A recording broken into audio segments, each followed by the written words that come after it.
1 Samuel, chapitre 16.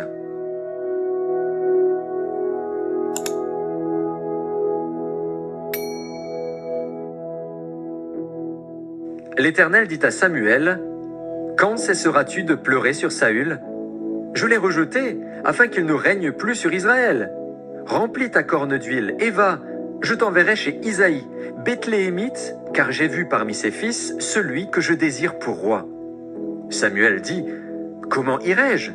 Saül l'apprendra, et il me tuera. » Et l'Éternel dit, « Tu emmèneras avec toi une génisse, et tu diras, « Je viens pour offrir un sacrifice à l'Éternel. » Tu inviteras Isaïe au sacrifice, je te ferai connaître ce que tu dois faire, et tu oindras pour moi celui que je te dirai. Samuel fit ce que l'Éternel avait dit, et il alla à Bethléem. Les anciens de la ville accoururent effrayés au-devant de lui et dirent, « Ton arrivée annonce-t-elle quelque chose d'heureux? » Il répondit, « Oui, je viens pour offrir un sacrifice à l'Éternel. Sanctifiez-vous et venez avec moi au sacrifice. » Il fit aussi sanctifier Isaïe et ses fils, et il les invita au sacrifice. Lorsqu'ils entrèrent, il se dit, en voyant Éliab, « Certainement, loin de l'Éternel est ici devant lui. » Et l'Éternel dit à Samuel, « Ne prends point garde à son apparence et à la hauteur de sa taille, car je l'ai rejeté. L'Éternel ne considère pas ce que l'homme considère. L'homme regarde à ce qui frappe les yeux, mais l'Éternel regarde au cœur. » Isaïe appela Abinadab et le fit passer devant Samuel. Et Samuel dit, « L'Éternel n'a pas non plus choisi celui-ci. » Isaïe fit passer Shama.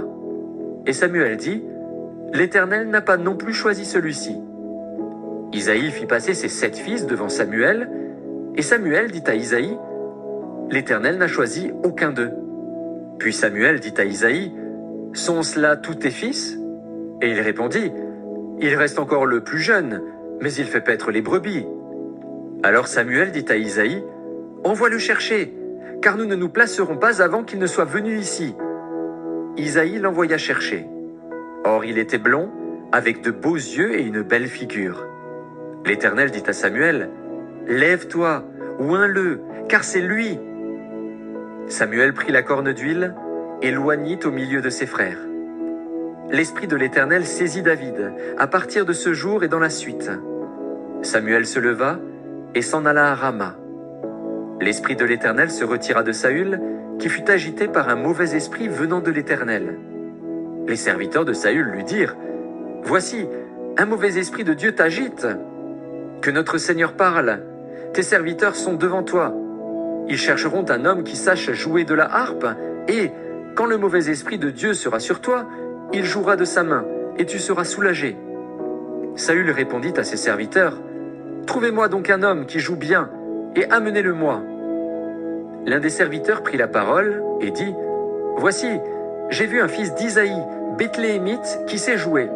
C'est aussi un homme fort et vaillant, un guerrier, parlant bien et d'une belle figure, et l'Éternel est avec lui. » Saül envoya des messagers à Isaïe pour lui dire, « Envoie-moi David, ton fils, qui est avec les brebis. » Isaïe prit un âne, qu'il chargea de pain, d'une outre de vin et d'un chevreau, et il envoya ces choses à Saül par David, son fils. David arriva auprès de Saül et se présenta devant lui. Il plut beaucoup à Saül, et il fut désigné pour porter ses armes. Saül fit dire à Isaïe, « Je te prie de laisser David à mon service, car il a trouvé grâce à mes yeux. » Et lorsque l'Esprit de Dieu était sur Saül, David prenait la harpe et jouait de sa main. Saül respirait alors plus à l'aise et se trouvait soulagé, et le mauvais esprit se retirait de lui. 1 Samuel, chapitre 17.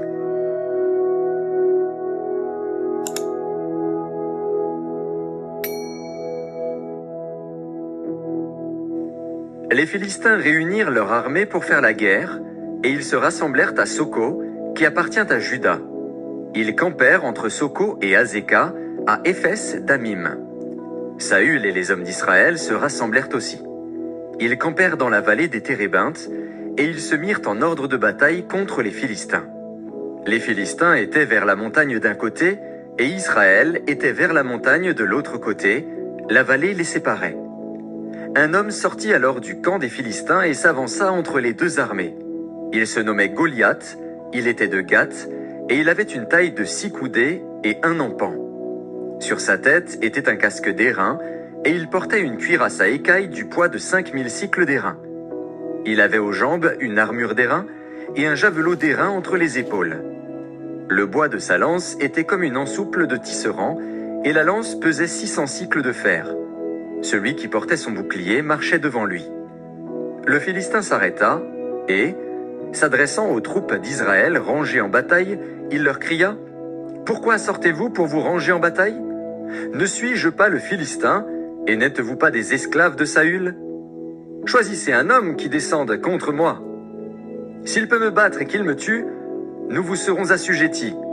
Mais si je l'emporte sur lui et que je le tue, vous nous serez assujettis et vous nous servirez. » Le Philistin dit encore « Je jette en ce jour un défi à l'armée d'Israël. Donnez-moi un homme, et nous nous battrons ensemble. » Saül et tout Israël entendirent ces paroles du Philistin, et ils furent effrayés et saisis d'une grande crainte. Or David était fils de cet Éphratien de Bethléem de Juda, nommé Isaïe, qui avait 8 fils et qui, du temps de Saül, était vieux, avancé en âge. Les 3 fils aînés d'Isaïe avaient suivi Saül à la guerre. Le premier-né de ces 3 fils qui étaient partis pour la guerre s'appelait Eliab, le second Abinadab et le troisième Shamma. David était le plus jeune.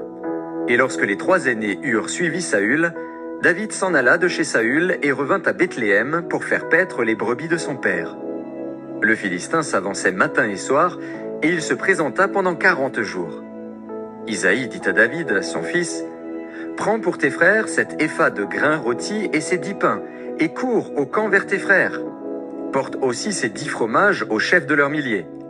Tu verras si tes frères se portent bien, et tu m'en donneras des nouvelles sûres. » Ils sont avec Saül et tous les hommes d'Israël dans la vallée des Térébintes, faisant la guerre aux Philistins. David se leva de bon matin. Il laissa les brebis à un gardien, prit sa charge et partit, comme Isaïe le lui avait ordonné. Lorsqu'il arriva au camp, l'armée était en marche pour se ranger en bataille et poussait des cris de guerre. Israël et les Philistins se formèrent en bataille, armée contre armée. David remit les objets qu'il portait entre les mains du gardien des bagages et courut vers les rangs de l'armée. Aussitôt arrivé, il demanda à ses frères comment ils se portaient. Tandis qu'il parlait avec eux, voici, le Philistin de Gath, nommé Goliath, s'avança entre les 2 armées, hors des rangs des Philistins. Il tint les mêmes discours que précédemment, et David les entendit. À la vue de cet homme, tous ceux d'Israël s'enfuirent devant lui et furent saisis d'une grande crainte. Chacun disait « Avez-vous vu s'avancer cet homme? C'est pour jeter à Israël un défi qu'il s'est avancé. Si quelqu'un le tue, le roi le comblera de richesses, il lui donnera sa fille, et il affranchira la maison de son père en Israël. » David dit aux hommes qui se trouvaient près de lui « Que fera-t-on à celui qui tuera ce Philistin et qui ôtera l'opprobre de dessus Israël? Qui est donc ce Philistin, cet incirconcis, pour insulter l'armée du Dieu vivant ?» Le peuple, répétant les mêmes choses, lui dit « C'est ainsi que l'on fera à celui qui le tuera. » Eliab, son frère aîné, qu'il avait entendu parler à ses hommes, fut enflammé de colère contre David. Et il dit « Pourquoi es-tu descendu? Et à qui as-tu laissé ce peu de brebis dans le désert? Je connais ton orgueil et la malice de ton cœur. C'est pour voir la bataille que tu es descendu. » David répondit « Qu'ai-je donc fait? Ne puis-je pas parler ainsi ?» Et il se détourna de lui pour s'adresser à un autre et fit les mêmes questions. Le peuple lui répondit comme la première fois. Lorsqu'on eut entendu les paroles prononcées par David, on les répéta devant Saül, qui le fit chercher. David dit à Saül « Que personne ne se décourage à cause de ce Philistin. Ton serviteur ira se battre avec lui. » Saül dit à David « Tu ne peux pas aller te battre avec ce Philistin, car tu es un enfant, et il est un homme de guerre dès sa jeunesse. » David dit à Saül « Ton serviteur faisait paître les brebis de son père.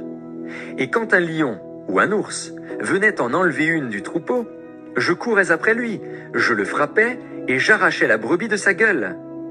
S'il se dressait contre moi, Je le saisissais par la gorge, je le frappais et je le tuais. C'est ainsi que ton serviteur a terrassé le lion et l'ours, et il en sera du Philistin, de cet incirconcis comme de l'un d'eux, car il a insulté l'armée du Dieu vivant. » David dit encore, « L'Éternel, qui m'a délivré de la griffe du lion et de la patte de l'ours, me délivrera aussi de la main de ce Philistin. » Et Saül dit à David, « Va, et que l'Éternel soit avec toi. » Saül fit mettre ses vêtements à David, il plaça sur sa tête un casque d'airain et le revêtit d'une cuirasse. David ceignit l'épée de Saül par-dessus ses habits et voulut marcher, car il n'avait pas encore essayé. Mais il dit à Saül, « Je ne puis pas marcher avec cette armure, je n'y suis pas accoutumé. » Et il s'en débarrassa. Il prit en main son bâton, choisit dans le torrent 5 pierres polies, et les mit dans sa gibecière de berger et dans sa poche. Puis, sa fronde à la main, il s'avança contre le Philistin. Le Philistin s'approcha peu à peu de David, et l'homme qui portait son bouclier marchait devant lui. Le Philistin regarda, et lorsqu'il aperçut David, il le méprisa, ne voyant en lui qu'un enfant, blond et d'une belle figure. Le Philistin dit à David, « Suis-je un chien pour que tu viennes à moi avec des bâtons ?» Et, après l'avoir maudit par ses dieux, il ajouta, « Viens vers moi, et je donnerai ta chair aux oiseaux du ciel et aux bêtes des champs. » David dit aux Philistins, « Tu marches contre moi avec l'épée, la lance et le javelot, et moi, je marche contre toi au nom de l'Éternel des armées, du Dieu de l'armée d'Israël, que tu as insulté. Aujourd'hui l'Éternel te livrera entre mes mains, je t'abattrai et je te couperai la tête. Aujourd'hui je donnerai les cadavres du camp des Philistins aux oiseaux du ciel et aux animaux de la terre. Et toute la terre saura qu'Israël a un Dieu. Et toute cette multitude saura que ce n'est ni par l'épée, ni par la lance que l'Éternel sauve, car la victoire appartient à l'Éternel, et il vous livre entre nos mains. » Aussitôt que le Philistin se mit en mouvement pour marcher au devant de David, David courut sur le champ de bataille à la rencontre du Philistin. Il mit la main dans sa gibecière, y prit une pierre et la lança avec sa fronde. Il frappa le Philistin au front, et la pierre s'enfonça dans le front du Philistin, qui tomba le visage contre terre. Ainsi, avec une fronde et une pierre, David fut plus fort que le Philistin. Il le terrassa et lui ôta la vie, sans avoir d'épée à la main. Il courut, s'arrêta près du Philistin, se saisit de son épée qu'il tira du fourreau, le tua et lui coupa la tête. Les Philistins, voyant que leur héros était mort, prirent la fuite. Et les hommes d'Israël et de Juda poussèrent des cris et allèrent à la poursuite des Philistins jusque dans la vallée et jusqu'aux portes d'Écron. Les Philistins blessés à mort tombèrent dans le chemin de Charaïm jusqu'à Gath et jusqu'à Écron. Et les enfants d'Israël revinrent de la poursuite des Philistins et pillèrent leur camp. David prit la tête du Philistin et la porta à Jérusalem, et il mit dans sa tente les armes du Philistin. Lorsque Saül avait vu David marcher à la rencontre du Philistin, il avait dit à Abner, chef de l'armée, « De qui ce jeune homme est-il fils, Abner ?» Abner répondit, « Aussi vrai que ton âme est vivante, ô roi, je l'ignore. » « Informe-toi donc de qui ce jeune homme est fils, dit le roi. Et quand David fut de retour après avoir tué le Philistin, Abner le prit et le mena devant Saül. David avait à la main la tête du Philistin. Saül lui dit, « De qui es-tu fils, jeune homme ?»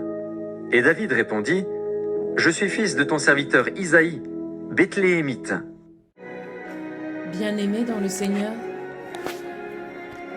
je nous invite à la prière de l'invocation de l'Esprit Saint de Dieu.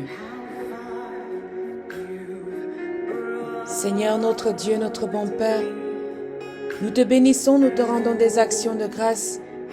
Nous te disons infiniment merci pour cette journée nouvelle dans le ministère de la clinique spirituelle, dans ce cadre des 40 jours de jeûne et de prière dans lequel tu nous as fait entrer depuis maintenant 16 journées. Béni sois-tu, Dieu d'Abraham, d'Isaac et de Jacob, le Dieu de nos alliances, le Dieu de nos pères, celui qui vit encore maintenant. Merci éternel Dieu de faire descendre ton Esprit Saint en nous aujourd'hui, en nous dans ce moment du pain quotidien. Merci Père éternel de t'asseoir au milieu de ton peuple que nous sommes, de nous parler, de nous partager ta volonté. Béni sois-tu Seigneur pour ta main puissante qui agit continuellement dans nos vies. Au nom précieux de Jésus-Christ que nous t'avons prié. Amen. Bien-aimés dans le Seigneur, nous avons partagé d'agréables lectures bibliques aujourd'hui. Dans le livre de 1 Samuel, nous avons lu, n'est-ce pas, au chapitre 16 et au chapitre 17, comment est-ce que David qui est devenu roi après, mais comment est-ce que lui, il a été intégré dans une nouvelle destinée, dans un projet que l'Éternel avait pour son peuple d'Israël. Saül aussi avait été choisi, mais pas choisi de Dieu. Il avait été accepté par Dieu, mais choisi par le peuple. Dieu écoute aussi souvent son peuple. Lorsque le peuple a réclamé à Samuel, dans 1 Samuel, vous pouvez lire à partir du chapitre 7, le peuple d'Israël réclamait à Samuel un roi, un leader. Un leader, et leur argument était « afin que nous soyons comme les autres ». Je vais d'abord nous interpeller dans ce « afin que nous soyons comme les autres ». Bien-aimés dans le Seigneur, l'Éternel a une volonté qu'on appelle la volonté permissive. Il peut permettre que tu sois afin, n'est-ce pas, que tu sois comme les autres. Il peut permettre que tu sois aussi comme les autres. Mais il n'est pas avec toi de la manière qu'il est lorsqu'il choisit lui-même une personne, lorsqu'il choisit lui-même son roi, lorsqu'il choisit lui-même son leader. Alléluia. Tu peux demander à Dieu quelque chose pour être comme les autres. Mais regardez avec moi comment Saül va finir. Parce que ça a été le choix afin de ressembler aux autres peuples. Afin de ressembler aux autres nations, disait ce peuple. Ils veulent ressembler aux autres nations. Il ne t'est pas interdit de ressembler aux autres nations, mais sois bien-aimé dans le Seigneur attentif à que lorsque tu ressembles aux autres nations, tu n'es pas dans la volonté de Dieu, tu n'es pas dans sa volonté parfaite, tu es dans sa volonté permissive. Ça veut dire que Dieu est capable des fois de te donner des choses, pas parce qu'il le veut, pas parce qu'il est d'accord avec, mais parce qu'il veut te le permettre. Parce qu'il veut permettre à ce que tu puisses te sentir dans ton aise. Mais ne t'étonne pas que dans cette aise-là, tu ne ressembles pas complètement au plan de Dieu. Alléluia. Dieu veut te montrer aussi que dans ta chair, tu peux être récompensé. Tu peux avoir ce que tu veux, mais il va manquer quelque chose. Il va manquer, avoir une absence de quelque chose. Et cette absence de quelque chose, Dieu finit par le combler avec son choix. Amen. Dieu finit par combler cette absence-là avec son choix à lui. Et quand le choix de Dieu atterrit dans un ministère, quand le choix de Dieu atterrit dans un lieu de service, quand le choix de Dieu atterrit dans une église, quand le choix de Dieu atterrit dans une famille, bien-aimée dans le Seigneur, il n'y a pas beaucoup de blabla. Qu'est-ce qu'il se passe ici? Le choix de Dieu atterrit dans cette nation d'Israël. Et Dieu lui dit, Dieu va dire à Samuel, son sacrificateur, il va lui dire, lève-toi, car il y a un jeune homme, dans telle ou telle famille, chez les Bethléemites, je veux que tu le oignes pour moi. Dieu ne va pas prononcer cette alliance avec David maintenant. Et ça, c'est aussi quelque chose que nous pouvons enseigner ou découvrir ensemble aujourd'hui. Lorsque Dieu envoie Samuel oindre David, bien-aimé, il ne donne pas le pourquoi du comment. Il dit, oins-le pour moi. Il ne donne pas la description il dit, quand tu le verras, tu sauras que c'est lui. C'est assez merveilleux parce que ce choix que Dieu fait n'est pas un choix qu'il veut discuter, qu'il veut détailler, mais c'est une chose que David lui-même va prouver. Il va prouver par son comportement qu'il est véritablement le choix de Dieu. Lorsque David est oint par Samuel, il est ensuite conduit dans la maison de Saül. Nous avons suivi, n'est-ce pas, cette merveilleuse lecture biblique. Il est ensuite conduit.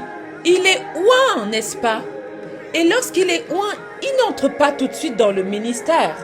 Il est oint aujourd'hui, mais il y a bien des choses qui se passent avant que David maintenant n'atterrisse devant Saül comme un guerrier. Amen. David est oint. Il est oint jeune.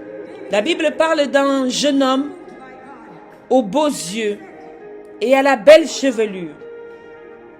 David était beau, jeune, mais l'Éternel l'a choisi, l'Éternel l'a oint, l'Éternel l'a différencié.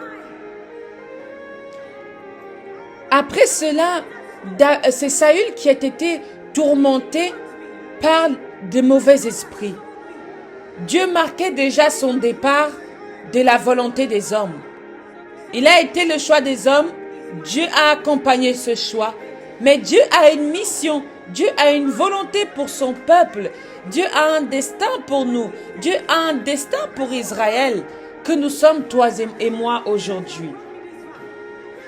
Et pour ça, il fallait que son esprit quitte Saül pour qu'il puisse se renouveler en David. Saül a commencé par être habité par des mauvais esprits et à être tourmenté. Comment est-ce que le destin de Dieu est magnifique lorsque c'est David qu'on appelle pour commencer à venir soigner Saül? C'est David qu'on appelle pour commencer à venir jouer de la harpe auprès de Saül. Quelque part, bien-aimé dans le Seigneur, on peut être en train de t'appeler aujourd'hui pour venir soutenir Saül sans que tu ne saches que c'est près de cette personne que tu vas devenir le leader, sans que tu ne saches que c'est dans ce même palais que toi aussi tu deviendras roi. L'Éternel t'amène parfois petit à petit dans cette nouvelle destinée, sans que tu ne saches que c'est ici que tu vas servir, sans que tu ne saches que c'est ici que la gloire de Dieu va se manifester en toi. Tu as été choisi et appelé depuis des années, tu as été oint depuis des années, mais l'Éternel t'amène à côté de Saül.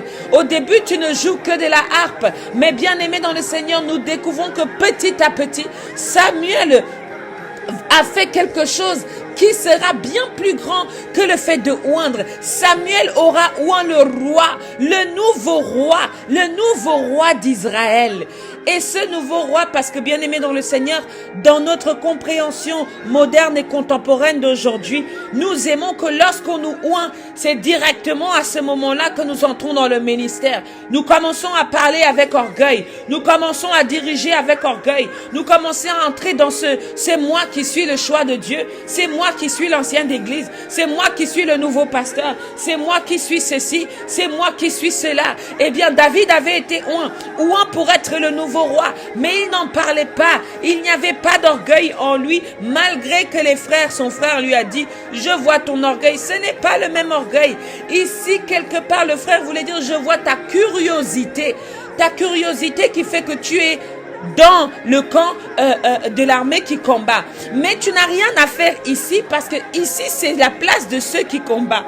Alléluia. Bien-aimé dans le Seigneur, David avait des frères qui combattaient, mais David a combattu autrement. David a été oint autrement. David a été rempli autrement de la présence de Dieu, de la puissance de Dieu. Malgré que l'Éternel a oint David, il l'a oint en tant que roi. Il n'a pas dit dans ses paroles d'onction, tu seras l'armée, le chef des armées, tu seras le combattant, tu seras celui qui brise. Il n'a pas prononcé toutes ces paroles. Il n'a pas prononcé des paroles d'alliance là tout de suite. C'est bien après que l'Éternel va t'établir une alliance avec David. Mais je veux dire à quelqu'un aujourd'hui, tu as été oint amené près de Saül, tu as combattu, tu as fait tes preuves. L'alliance de David, bien-aimé, c'est une alliance qui fait ses preuves. L'alliance que l'Éternel a eue avec David, c'est d'abord une alliance où le serviteur fait ses preuves à Dieu et montre à Dieu que là où même toi tu ne m'as pas envoyé, je suis capable d'aller. Et je suis capable d'aller et je n'y vais pas seul. J'y vais avec ton nom. Qu'est-ce qui anime la colère de David lorsqu'il se retrouve face à Goliath? Il dit, tu as osé insulter mon Dieu. Tu as osé insulter le Dieu que je connais, le Dieu du peuple d'Israël, le Dieu d'une nation élue. L'alliance de David commence par là. C'est parce que David commence à défendre Dieu comme si Dieu était un homme, comme si Dieu était son père, comme si Dieu était là sur la terre avec lui. David commence à parler à ce Philistin en lui disant, toi tu viens à moi avec ta lance, avec ton épée, avec ce javelot. Moi je viens à toi avec le nom de l'Éternel mon Dieu et avec son armée. Même si, bien-aimé dans le Seigneur, Dieu n'a pas envoyé David se battre. David s'est battu. David s'est aventuré dans un terrain que toi et moi, nous ne sommes pas capables de nous aventurer aujourd'hui à cause de la peur, à cause de la chair, à cause des barrières, à cause des familles, à cause des difficultés que tu sais que tu rencontres. Il y a des batailles où l'Esprit de Dieu te conduit. Là où l'Esprit de Dieu ne te conduit pas, parce que l'Esprit a été donné à David. L'Esprit a été donné à David. Bien-aimé dans le Seigneur, il y a certaines personnes qui entrent dans la bataille sans avoir l'Esprit de Dieu.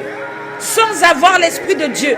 Cet esprit qui s'est diligenté, cet esprit qui s'est montré des choses, cet esprit qui s'est orienté, cet esprit qui te donne une puissance au-delà de ta propre puissance.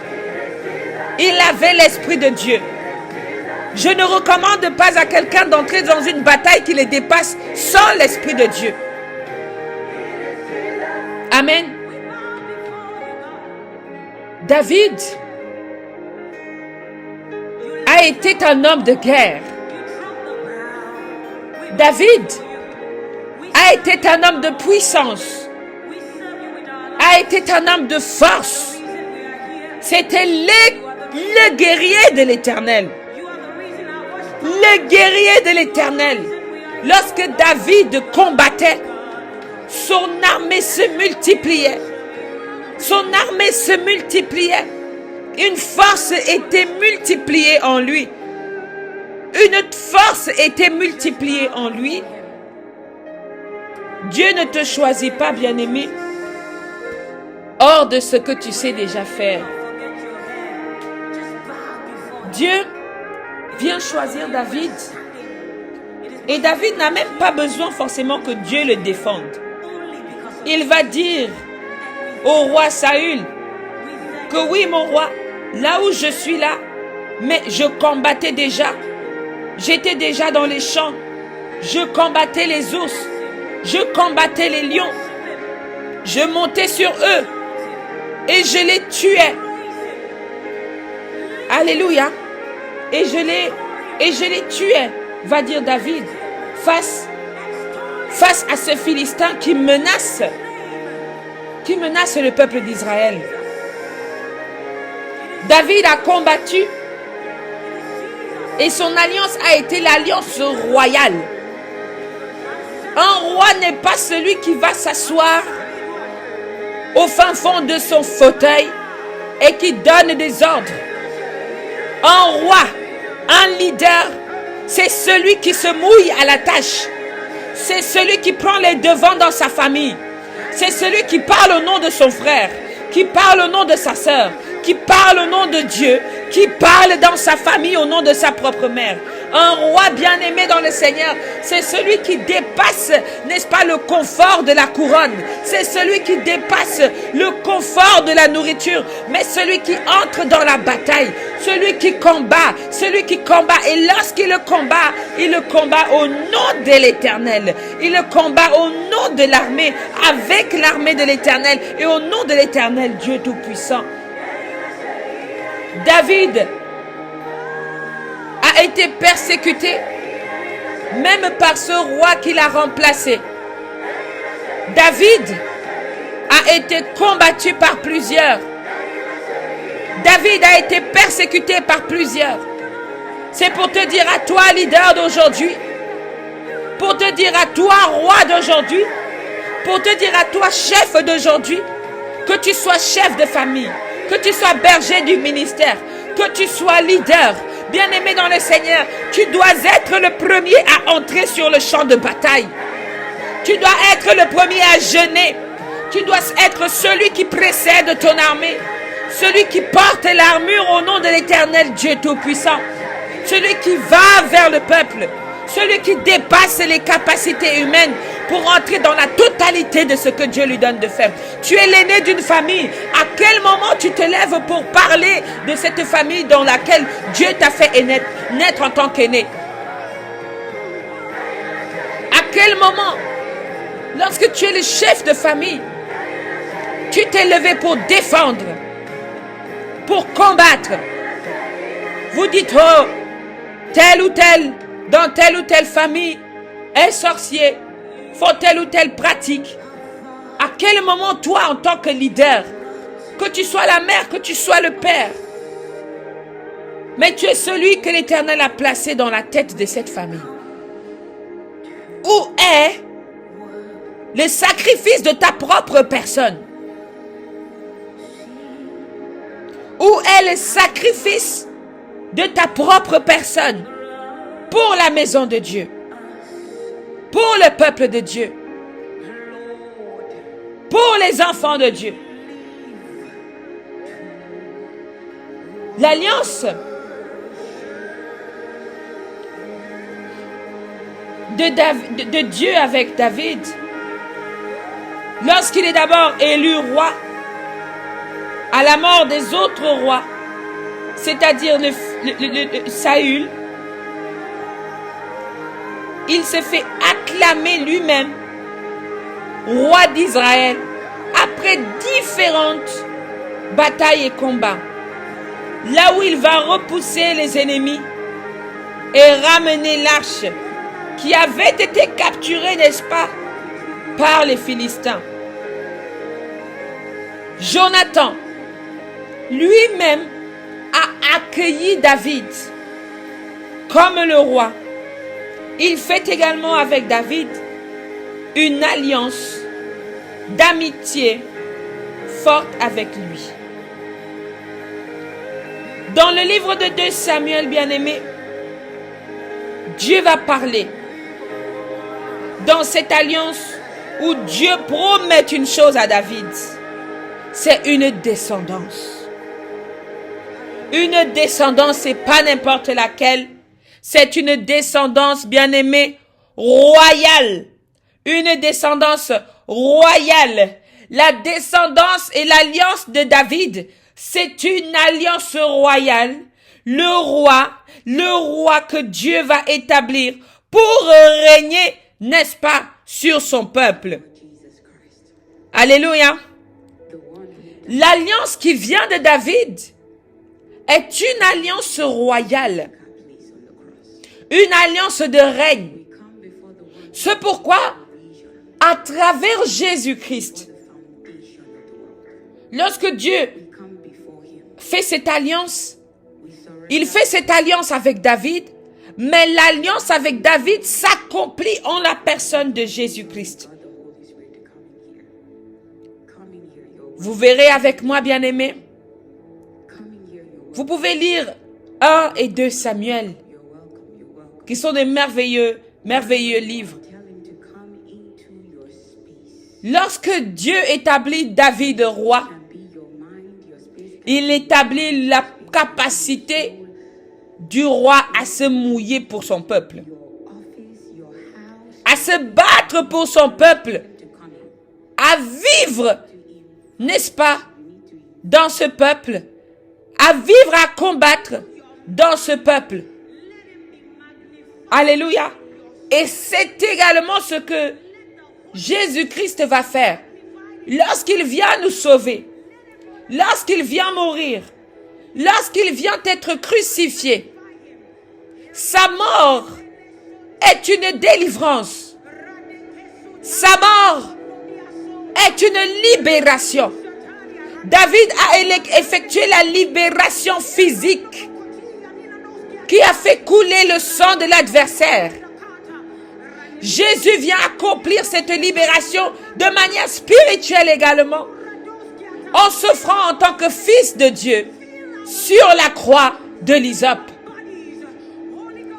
Alors je vais dire à quelqu'un aujourd'hui, bien-aimé, je vais dire à quelqu'un aujourd'hui, bien-aimé, le combat, la puissance que Dieu donne pour en être héritier ou bénéficiaire, pour recevoir cette puissance dans la vie de David, il faut d'abord que tu sois capable de te battre contre les lions. Il faut d'abord que tu sois capable de te battre contre les ours. Il faut que tu sois capable de te battre contre le Philistin.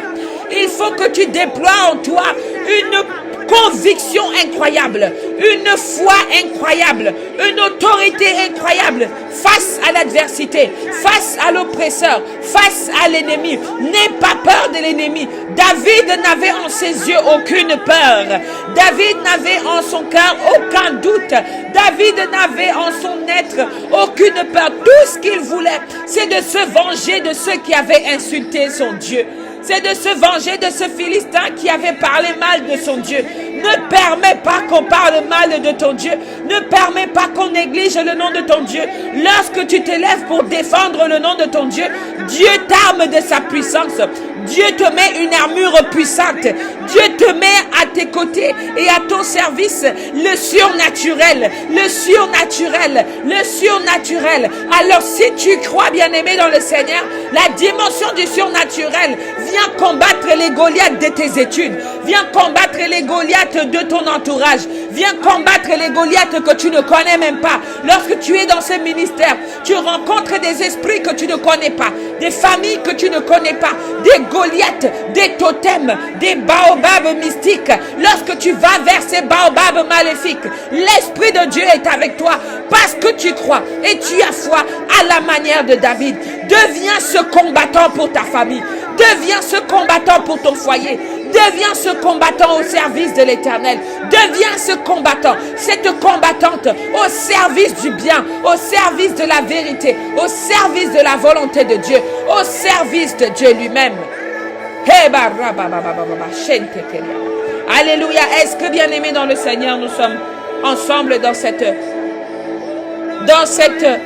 phase du jeûne du ministère de la clinique spirituelle? Notre jeûne dure 40 jours, bien-aimés dans le Seigneur. Nous avançons vers notre 20e journée. Nous sommes cette semaine, bien-aimés, dans la 3e semaine du temps de jeûne. Bien-aimés dans le Seigneur, nous comprenons ici que pour recevoir, il faut être capable d'abord de donner. Il faut avoir quelque chose à donner. Il faut avoir quelque chose à donner. Je veux dire à quelqu'un bien-aimé dans le Seigneur, vous parlez des sectes, vous parlez de toutes ces congrégations maléfiques où il faut donner de la chair, il faut donner du sang familial, il faut donner un frère, ou il faut donner une mère. C'est normal, bien-aimé dans le Seigneur, pour entrer dans la puissance spirituelle, pour entrer dans la puissance de Dieu. Ils ont compris, mais ils ont détourné cette autorité et cette force dans les sacrifices qui ne sont pas honorables à Dieu. Mais Dieu vient vers toi à travers ce jeûne, à travers ce ministère, à travers ce temps du pain quotidien que tu as peut-être découvert par hasard. Mais il vient te dire, tu veux recevoir, il faut que tu sois d'abord en mesure de donner. Tu veux recevoir un salaire, il faut que tu sois d'abord en mesure de fournir un travail. Tu veux recevoir la puissance et le discernement, il faut que tu saches sacrifier du temps pour entrer dans la méditation et la présence de Dieu. Je te parle aujourd'hui, bien-aimé, faut que toi et moi nous entrons dans cette conscience que les alliances patriarcales ont été faites avec des personnes qui avaient à donner. Qu'as-tu à donner aujourd'hui à l'Éternel? S'il te délivre, s'il te soulage, il te bénit, il te donne tout ce que tu souhaites, qu'est-ce que toi tu lui donnes en retour? Et pas c'est-à-dire les choses que nous faisons où Dieu nous donne et après on l'oublie. On témoigne 40 ans après en disant « Oh Seigneur, je te demande pardon. Je devais témoigner plus tôt, mais je n'ai pas pu témoigner. » Alors que tu bénéficies de manière quotidienne de la présence de Dieu. L'heure est donc là. L'heure est déjà là. Où tu adores véritablement ton Dieu. Dans la dimension de David. Dans la dimension de David. Dans le combat. Et dans cette victoire au combat. Dans la dimension de David. Lève-toi comme David. Tu veux bénéficier des victoires. Il faut d'abord que tu te battes. Tu veux bénéficier de la gloire. Il faut d'abord que tu te battes. Tu veux bénéficier de la puissance royale. Il faut d'abord que tu te battes. Même le Seigneur Jésus-Christ, lorsqu'il est venu, n'est-ce pas, en tant que roi, le véritable roi, il a d'abord fallu qu'il se batte. Il a fallu qu'il marche dans la montagne de la mort. Il a fallu qu'il traîne sa croix. Il a fallu qu'il défende son peuple. Il a fallu qu'il donne sa vie en sacrifice. Bien-aimé dans le Seigneur, je veux te parler aujourd'hui. Reçois cette puissance aujourd'hui. Reçois cette parole aujourd'hui. Toi qui veux te lever dans la victoire, il faut que tu saches prendre les armes. Il faut que tu saches défendre. Il faut que tu saches argumenter. Il faut que tu saches parler. Bien-aimé dans le Seigneur, c'est le moment de la puissance patriarcale. C'est la semaine de l'alliance patriarcale, de l'alliance avec ceux qui nous ont précédés. David est aujourd'hui la figure qui nous enseigne. Reçois pleinement cet enseignement et sache dès maintenant que pour obtenir ce que tu souhaites, pour obtenir ce que tu veux, ce qui t'a été prédestiné, ce qui t'a été donné lorsque tu as été oint, il faut que tu te battes aujourd'hui. Il faut que tu te battes et que tu montres à Dieu que oui, il n'a pas eu tort.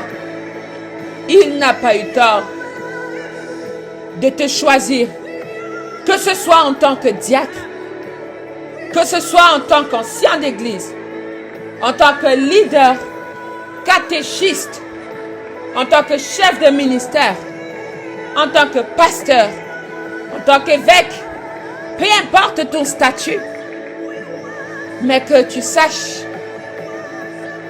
qu'il faut que tu donnes de toi-même pour obtenir de Dieu. Alléluia. Alléluia.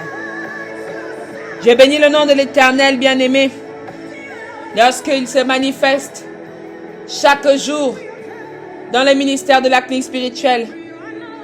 D'abord à travers le 9h. D'abord à travers le 9h. Dans l'ouverture des portes à 6h. Dans le 15h.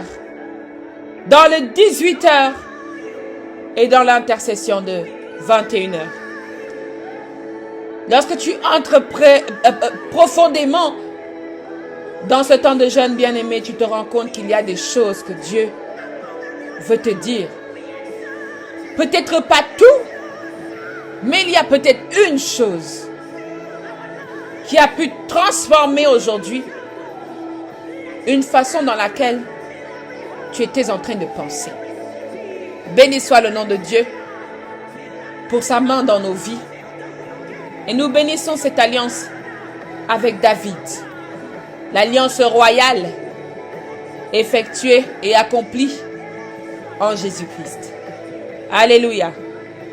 Amen, amen, amen, amen, amen. Amen, amen, amen, amen, amen. Gloire à Dieu. Gloire à son nom, à sa puissance et à son autorité. Je vous dis maintenant à demain pour un nouveau temps du pain quotidien. Alléluia. Lorsqu'on entre dans sa présence, bien-aimé, on doit Pour en ressortir des fois, ce n'est pas évident, mais c'est bon, c'est très bon. À demain, bien-aimés dans le Seigneur, pour un nouveau temps du pain quotidien.